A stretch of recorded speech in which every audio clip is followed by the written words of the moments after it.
Viewer discretion is advised. The following content includes graphic imagery and mature themes. This isn't for the weak. And yes, feelings will get hurt. So brace yourself and welcome to the Hammer Drops.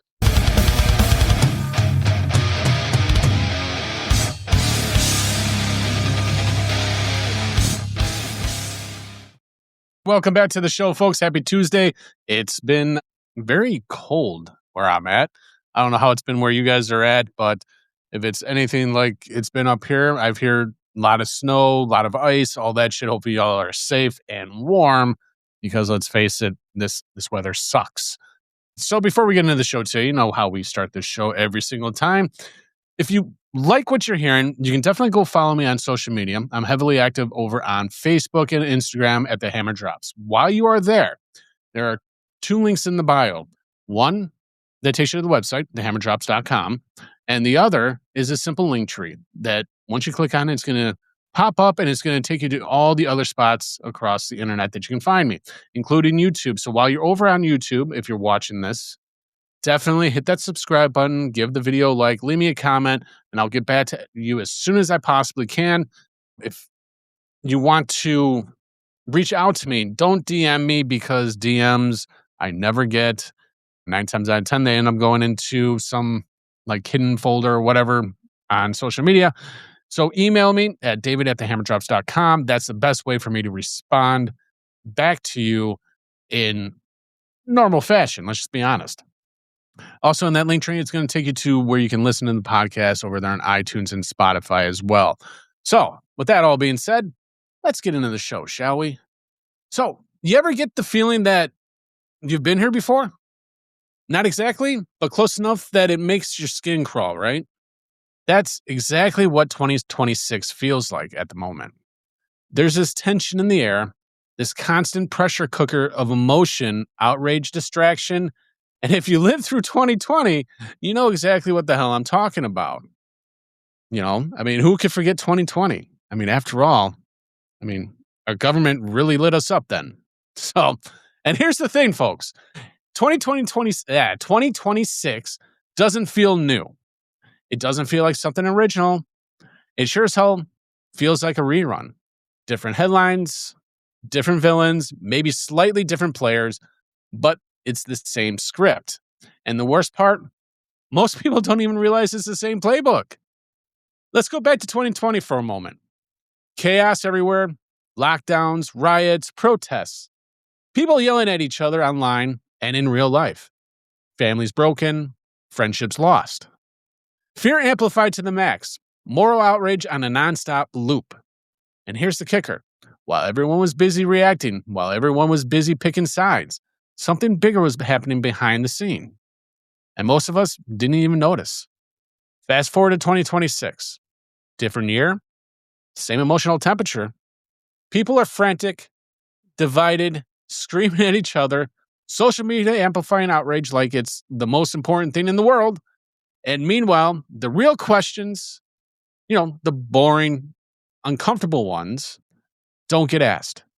Take Minneapolis, for example. Billions of dollars defrauded from the American federal government. Billions. Where did it go? Who benefited? Who got rich? Who got held accountable? Almost nobody can explain it. And notice this. Every time the money conversation starts to rise, something louder drops. A scandal, a viral outrage, a new cultural fight. And suddenly, that's the real story just disappears. That's not coincidence. That's distraction. That's exactly what we are seeing again in 2026. And now let's talk about the culture war. Remember Kyle Rittenhouse? Back in 2020, the liberal side repeated one phrase like it was carved in stone. He shouldn't have brought a gun to a protest. Moral certainty. No nuisance, no context, just outrage. Fast forward to today, and we hear the exact same phrasing coming from the conservative side about Preddy. Same words, same certainty, just flip fucking teams. Pause for a second and let that sink in. The same moral outrage, the same judgment, the same script, different actors. Same story. That's how this game works. Both sides' so-called enemies are reading from the same exact fucking playbook. Everyone's busy fighting each other and nobody's watching the fucking system. And here's what really gets me. The pattern isn't new.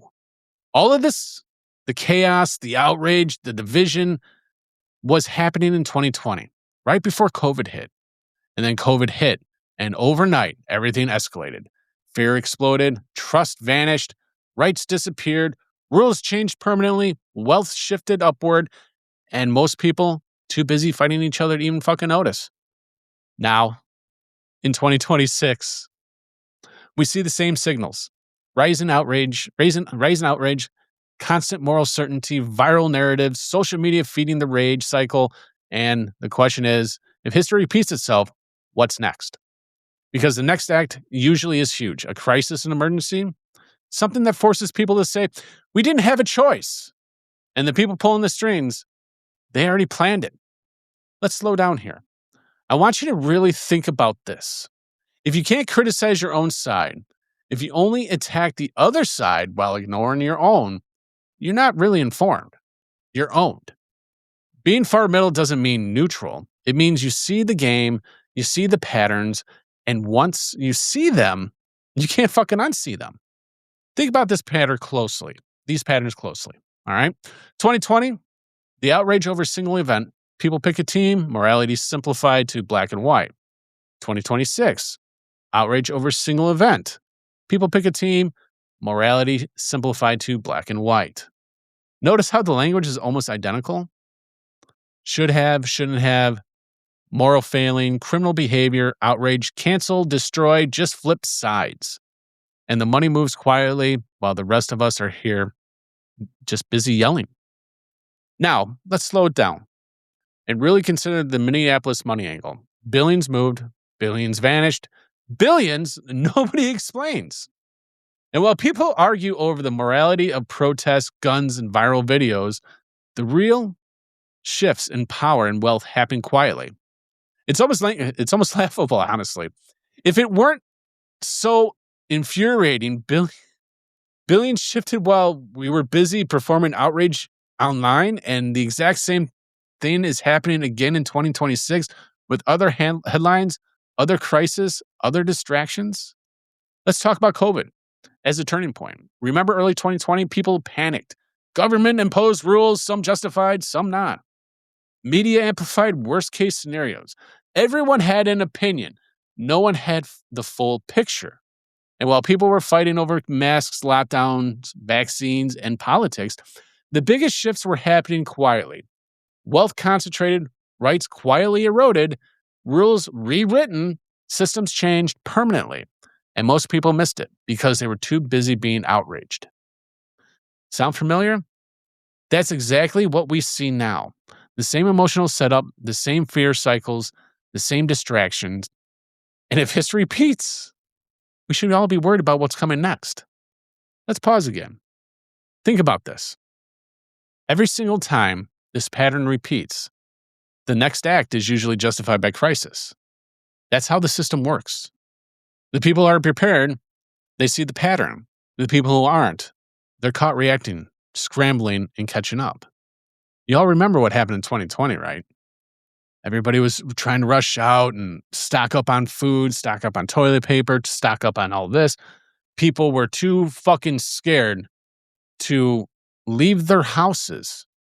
And they would comply and go into these stores with these little paper masks that were doing absolutely nothing for them. And here we are. 2026, if we're not careful, we're going to be reliving 2020. Now, I know for myself, I sure as hell don't want to.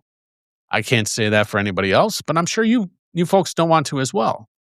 But here's the thing. Distractions happen for a reason. And we're seeing it.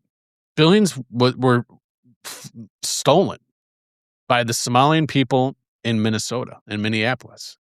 The government up there in Minneapolis was on it. I mean, let's just be honest. I mean, how do these politicians think we're so naive to not ask the question, especially let's take Ilhan Omar here for a second. Ilhan Omar all of a sudden is worth $44 million. it's kind of hard to get $44 million when your yearly salary is only $175,000, $150,000, whatever it is. So tell me, you haven't spent much time in office, yet you have $44 million. Kind of weird, isn't it? Let's take a look at Tim Walz. The moment that this stuff started happening up in Minneapolis, do you notice that ICE comes up there to start getting rid of the Somalians? And then all of a sudden, that Rene Good incident happened. And now we have another one that just happened this past weekend. I mean, you can't really, I mean, if it doesn't sound like I'm a firm believer if it walks like a duck and acts like a duck, it's a fucking duck. Well, that's exactly what this is. It sounds like a script. It's acting like a script. So therefore, it is a fucking script on what is happening. And unfortunately, too many people are falling for it because you guys don't want to ask the real fucking questions. The questions that people like myself will ask that I don't care because I want to know why things are happening the way they are. So I ask those questions. I hold all people accountable for everything. That includes politicians. And like I said, and now Tim Walz has the balls to send in and disrespect the National Guard so much, sends them in to hand out coffee and donuts to protesters and protect the protesters because that's what we need to do. We need to protect the voters. Let's just be fucking brutally honest. You're not there protecting the protesters because if the protesters were conservative, you would be locking them up. But the fact is the fact that the protesters there all probably voted for Tim Walz and Democrats alike. That is why the National Guard isn't doing anything except for sitting on the roadside, handing out coffee and donuts and, hot chocolate to these fucking lunatics. Man, sure must be nice not to have a job and be out in the cold all day like that and, just do stupid shit. Don't you think? I mean, I'm just being honest with you folks. So here's the real fucking kicker. The danger is not the fights we're having. The danger is the fights we think we're having. While the bigger moves are actually happening quietly behind the scenes. So what's the solution? Awareness?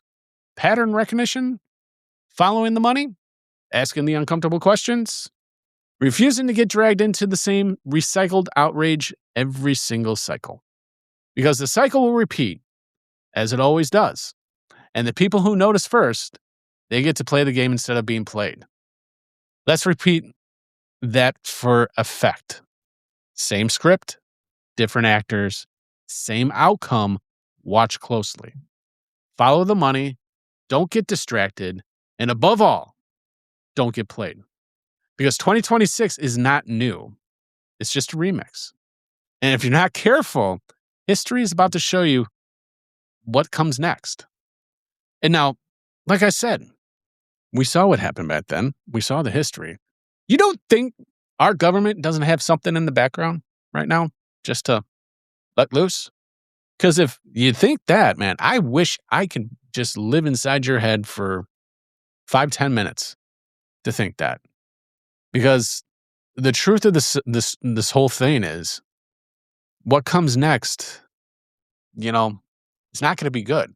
They've already tried to, started trying earlier to bring up COVID again, that COVID's making a comeback. Then it's a new strain of the flu. This new strain of the flu is getting everybody sick. Kids are dying, this and that. You see the fear cycles that are happening in the news outlets. You can't trust news outlets, folks, because they're part of the system. It's just propaganda being spewed by your local and your favorite anchors. Why wouldn't they take the money? They sign a contract for a reason. So they're gonna read whatever's in front of them on that teleprompter, and it doesn't matter what it is. They're gonna read it and read it and read it and spread the fear over and over and over again because it's working. All this fear mongering, it has worked, and it's worked so well. I'm just blown away that it still has for a lot of people. And just look at Minneapolis again. I can't stop stressing on Minneapolis. We're seeing it happen up there. Minneapolis is where it all started again. With the whole George Floyd thing. Now, then it started again with Rene Good. But it started before Rene Good because the billions that were caught, from Nick Shirley going up there and doing investigation, reporting, to find out what the fuck is going on. You have to send a YouTuber to go up. A YouTuber goes up there on his own dime and does all this, and then all this happens because they got caught with their hand in the cookie jar. Tim, you think Tim Walz just stepped away from running for, to be governor again? No, man. He didn't just fucking step away because he didn't want to be governor. He stepped away because he had to. See, because once he steps away, he can't be subpoenaed by Congress. If he gets reelected, he gets subpoenaed by Congress, and he has to actually fucking tell him what happened. But the fact of him not running again and getting reelected, now Congress is going to have an even harder time trying to get him in office, trying to find out where that money is. Hence why we are fucking seeing what is happening up there right now with all this chaos and all this crap that's happening. But you guys just think some people just seem to think it's not a script. It's not part of whatever. It's just, this guy, Rene Good, was such a good person. She was murdered by an ICE agent for doing absolutely nothing. But let's recap that like I did in my one episode. Rene Good, was such an excellent mother that, she had her 6-year-old in school while her and her wife were impeding an investigation for ICE that was trying to get a sexual predator off the streets. So her wife, who ultimately I would blame for her death by telling her to go, baby, go, for doing what she did, ended up suffering the ultimate sacrifice by being shot for almost hitting an ICE agent. And then we see this gentleman that got shot and killed over the weekend. Now, that one's different in a lot of different ways because, there's different opposing video that's out there that shows that he didn't have his firearm, that he was disarmed at the time that he got shot. If that is truly the case, then that agent needs to be arrested. That agent needs to be held accountable because that's not right. Now, I can sit here and say that, and take the side of most conservatives and say, you shouldn't be bringing a gun to a protest, which you shouldn't. Kyle Rittenhouse was wrong for that, and I will agree with that. He shouldn't have brought his gun. But Kyle Rittenhouse, I think it was a different scenario at the time. He was more protecting the businesses up in Kenosha rather than going to a protest. So different kind of scenarios in a way, but still not so much. Bottom line is, if you're going to go to a protest, go exercise your First Amendment right. I'm all for that. I don't give a fuck who you are. If you want to exercise your First Amendment right, you have that fucking right. That's your constitutional right, and nobody can take that away from you. But do it smartly. Do it wisely. Because if you go into these areas with a firearm and they tell you to disarm yourself and you don't, this is what's going to happen. And I partially like to think that this is what the powers that be want to happen. They want a civil war. They want us all against each other. They want us all at each other's fucking throats. Let's just be fucking brutally honest here, because that's how they're going to win. They're going to win because we are at each other's throats. The left's against the right's against the left. Everybody hates everybody. If you say one thing bad about one side, you're going to be attacked. And I know this from fact because I say shit about both sides and I'm attacked by either side of the aisle, and I don't fucking care because they don't want to hear it because they're blindly supporting a politician, whereas I don't. So it's easier for me and people like myself to call out the bullshit. But this is what the government wants. This is what they want. They want the Civil War. They want to be able to implement, whatever they want. They want full control. Power needs control. And the easiest way to control people is to dumb them down, to make them not want to do things, not have jobs, depend on the government, all this stuff. Why do you think society is the way it is? It's more acceptable for kids to sit at home and play video games all day, eat a bunch of trash food, get fat, get lazy, and not do a damn thing. Because those are the easiest people to control. If this was back, like way back, when, people ate healthy, people, they went to school, they played outside, they did stuff, they weren't stuck behind a screen the entire time. Physical fitness was a big part of society. Well, let's be honest. It wouldn't have been so easy to control those people as it is today. But also the fact that people are you have the indoctrination camps now, which are schools that indoctrinate kids. And unfortunately, you see parents doing the same fucking thing. I saw a video of a lady that was letting her fucking child, watch what happened up in Minnesota over the weekend. And the words that were coming out of this kid's mouth, MAGA this, MAGA that, very pro-left talking points, which I'm assuming his mom was that. So you have parents that don't allow your kids to make up their own mind and start putting their viewpoints and their beliefs into their kids' heads just to make good little liberals, good little fucking robots. And the scary part about that is those kids that are watching this, and for that mother to do that to her son, that's the future of this nation, this whole country, is those kids. I'm glad I'm at the age I'm at. I'm glad I don't have kids, because I would not want my kids or grandkids to live in a society that is like it is today. Because let's be honest, man, our society is fucked. I mean, you always thought it was blacks versus whites versus this versus that. Oh man, it's not. Our government wants that. And so you start questioning those things and asking those questions, you're just going to live with your blinders on. Is that a way to really want to live your life?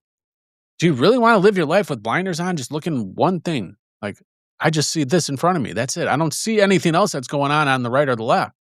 Because you guys are doing a good fucking job at it. So what do I think is going to happen next?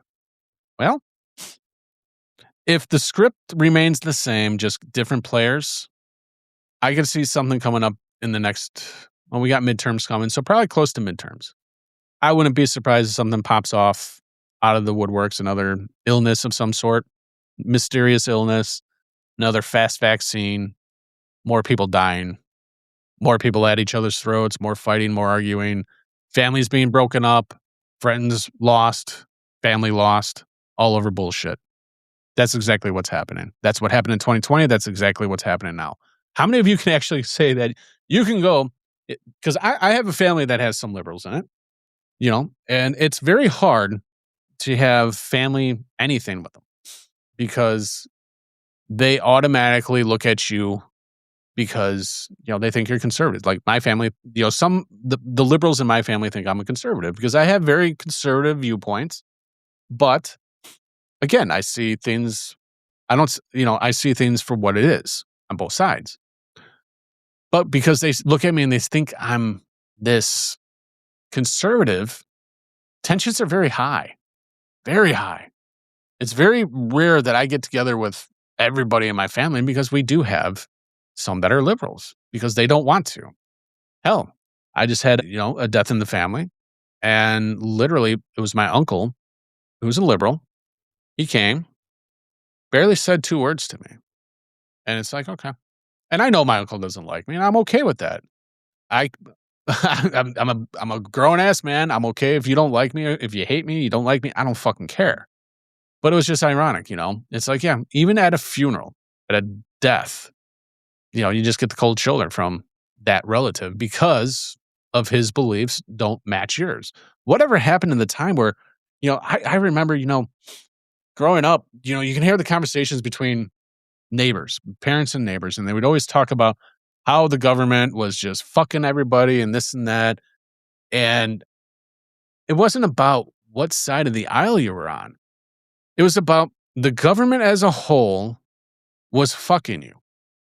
Not that you're conservative, not that you're a Democrat or a liberal, but the government in a whole was fucking you.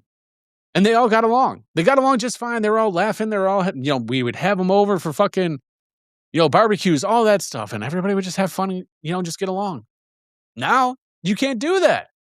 You think you're going to be able to invite your neighbor over if you have conservative views invite your neighbor over if you're, or let's just say if you're conservative, do you think you can invite your liberal friend over to a barbecue, or not even a friend, your liberal neighbor over to a barbecue and be able to have a civil conversation? Because 9 times out of 10, it turns into name calling. It turns into this. It turns into that. And then you're arguing, then you're fighting, you're bickering, and it's just like, I'm not coming back over there. Fuck this person. Because you don't want to take the time to get to know the actual person themselves, because you've already based your opinion of this person on his viewpoints. How is that living a good life? How is that being able to create conversations? How is that? How do you justify that? So I think on that note, that's where I'm going to leave it today. And I know this was kind of a heavy episode. It's going to make you think. And that's what this is intended to do, is to make you think and to question everything. Whether you're on the right or the left, question it all. And maybe, just maybe, you might find yourself coming more closer to the middle. And that's what we need right now. We need more people in the middle to facilitate conversation. Because without it, we're just doomed. All right, folks, I want to thank you guys for watching today. I want to thank you for listening. If you're, wherever you're listening to this at, if you can definitely do me a favor, hit the like button, share it, leave a comment, rate the show. If you're over on social media, you can find me over on Facebook and Instagram. Those are the 2 spots I'm very heavily active. And in the bio, you'll find those 2 links. One to the website, thehammerdrops.com. The other is a link tree that will take you to all the other spots, including YouTube, where you can find me. While you're over on YouTube watching this, make sure to hit that subscribe button. Help me build up that channel, because it's been a real drag to build that up. It doesn't get the output that it should, but it's the algorithms. Once I break them, and by you subscribing and liking and starting to share the stuff, it's going to break those algorithms to be able to get this stuff out to more and more people. So until the next time, folks, let's try to be good to one another.